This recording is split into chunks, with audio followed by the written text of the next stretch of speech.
Bismillahirrahmanirrahim. Assalamu alaikum students. This is first year chemistry chapter 1 stoichiometry, and the topic that we will discuss today is the exercise short questions. Students, exercise short questions mainly students जब chapter को understand कर लेता है तो उसको concept तो होता है question answer का, लेकिन how to attempt the short question in exams in a more attractive way to get full 3/3 marks, ये मैं आपको बताने के लिए कि आपको इसको attempt कैसे करना है आज की वीडियो इसलिए बना रही हूँ. Okay students, let's start. Question number 1. 58.5 atomic mass unit are termed as formula mass and not molecular mass of NaCl. And the answer is, since NaCl is an ionic compound, so it cannot exist as individual, neutral, independent molecule. Okay? Students, अब हमें ionic compounds का structure पता है. जैसे NaCl है उसका structure हम देख लेते हैं. ये structure है NaCl का. इसमें आप देख लें कि NaCl एक individual molecule और neutral molecule की form में NaCl exist नहीं कर रहे, बल्कि एक सोडियम जो है वो 6 क्लोराइड आयन से सराउंड हुआ हुआ है और एक क्लोराइड आयन जो है वो 6 सोडियम आयन से सराउंड हुआ हुआ है. ठीक है, और ये 3 डायमेंशनल लैटिस स्ट्रक्चर बनाते हैं. दैट्स व्हाई हम आयनिक कंपाउंड्स को किससे हम शो करेंगे? फॉर्मूला मैथ से शो करेंगे. Okay, instead of molecular mass, because ionic compounds do not exist as independent molecules. So this is the way how you will attempt the short question in your exams. Okay students, question number 2. Concept of the limiting reactant is not applicable to the reversible reactions. Why? The answer is, सबसे पहले हमने limiting reactant की जब बात की है तो उसकी definition मस्त लिखनी है. The reactant that is consumed completely in a chemical reaction is called limiting reactant. Okay? अच्छा, अब हम irreversible reactions की बात करते हैं. In irreversible reactions, the reactants are not completely converted into products. Hence, a concept of limiting reactant is not applicable to the reversible reactions. तो जो main key line थी वो मैंने अलग से करके लिख दिया ताकि आपको पता चले कि basically reversible reactions में कोई भी ऐसा reactant नहीं होता जो कि completely consume हो जाए. Okay? The third question is, how many covalent bonds are present in 9 grams of water? ठीक है, तो इसके लिए सबसे पहले आपने 9 grams of water से आपने number of molecules find out करने हैं.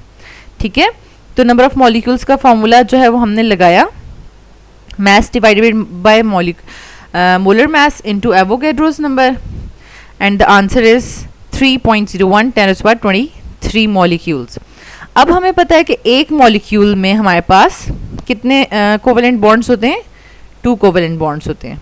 ठीक है, तो अगर 1 मॉलिक्यूल में 2 कोवेलेंट बॉन्ड्स होते हैं तो 3.01 × 10⁻23 मॉलिक्यूल्स में double of the covalent bonds होंगे. Okay students, question number 4. Differentiate between limiting and non limiting reactants. ये हम बहुत ज़्यादा डिटेल से इसको पढ़ चुके हैं, बस आपने यहाँ पर देखना है कि इसको हमने अटेम्प्ट कैसे करना है. तो नॉन लिमिटिंग को बेसिकली हम एक्सेस रिएक्टेंट भी कहते हैं. ठीक है, तो आप इस तरीके से इसके डिफरेंसेस लिख सकते हैं. Question number 5. How many molecules of water are there in 12 gram of ice? Students, basically ये इतना ज़्यादा मुश्किल क्वेश्चन नहीं है, लेकिन ये एग्जाम्स में भी पूछा जाता है. इसमें जस्ट ये चेक करना है कि स्टूडेंट्स जो है वो आइस का कौन सा फॉर्मूला ले रहे हैं, और अगर इस आइस की जगह यहाँ पर ड्राई आइस लिख दिया जाता है तो ड्राई आइस का मतलब है कि we are talking about solid carbon dioxide. तो ड्राई आइस का ये फॉर्मूला होगा और सिंपल आइस का जो है वो फॉर्मूला आपके पास वाटर होगा. ओके स्टूडेंट्स, तो ये सिंपल वाटर का in the form of ice जो है वो पूछ रहे हैं कि 12 ग्राम ऑफ आइस में कितने मॉलिक्यूल्स होंगे. तो नंबर ऑफ मॉलिक्यूल्स का फॉर्मूला लगा दिया, mass over molar mass into Avogadro's number, तो ये हमारे पास आंसर आ गया. Question number 6. 1 mole of sulfuric acid should completely react with 2 moles of sodium hydroxide. How does Avogadro's number help to explain it? Students ये board exam में भी question आया हुआ है 3 मार्क्स का, तो स्टूडेंट्स प्रॉपरली इसको अटैम्प्ट नहीं करते, इसलिए 3 में से 3 मार्क्स वो गेन नहीं कर सकते। तो देखें कि इसको अटैम्प्ट कैसे करना है। सबसे पहले तो हमें इसका कंप्लीट रिएक्शन लिखना है, बैलेंस्ड केमिकल इक्वेशन। देन हमने according to the number of moles, यानी इसके 1 हैं और इसका भी 1 है और इसके 2 हैं, हमने इनको नंबर ऑफ मोल्स के अकॉर्डिंगली एवोगैड्रोस जो है नंबर को एक्सप्लेन करना है। According to the Avogadro's the above equation shows that 2 into Avogadro's particle 6.02 10^23 formula units of sodium hydroxide react with 1 into 6.02 10^23 molecules of sulfuric acid। ठीक है, अब एक चीज़ नोट करें कि जो आयनिक कंपाउंड्स हैं उनके लिए फॉर्मूला यूनिट्स का वर्ड यूज़ हो रहा है और जो आपके पास कोवेलेंट है उनके लिए मॉलिक्यूल का वर्ड यूज़ हो रहा है। ठीक है, react to produce 1 into 6.02 10^23 formula units of sodium sulphate and 2 into 6.02 10^23 molecules of water. तो बेसिकली देखिए 1 मोल में 6.02 10^23 पार्टिकल्स होते हैं, तो अगर 2 मोल्स होंगे तो उसमें डबल पार्टिकल्स होंगे।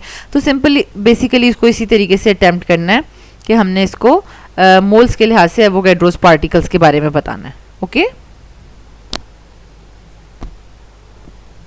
Question number 7, give reason that 1 mole of different compounds have different masses but have the same number of molecules। अब हमारे पास रीज़न क्या है कि डिफरेंट कंपाउंड्स के डिफरेंट मैसेज हो सकते हैं क्योंकि उनकी कंपोजिशन डिफरेंट होती है, लेकिन उनके मॉलिक्यूल्स जो हैं वो सेम होंगे क्योंकि उनके नंबर ऑफ मोल्स सेम होते हैं। तो अब ये डिफरेंट कंपोजिशन और सेम नंबर ऑफ मोल्स को देखें, मैंने किस तरीके से हाईलाइट फॉर्म में लिखा है और आपको एग्जाम्स में भी इसको इसी तरीके से अटेम्प्ट करना है। ओके, एंड देखें क्योंकि नंबर ऑफ मॉलिक्यूल्स जो है वो बेसिकली उसका फॉर्मूला क्या है, मोल्स इनटू एवोगैड्रोस।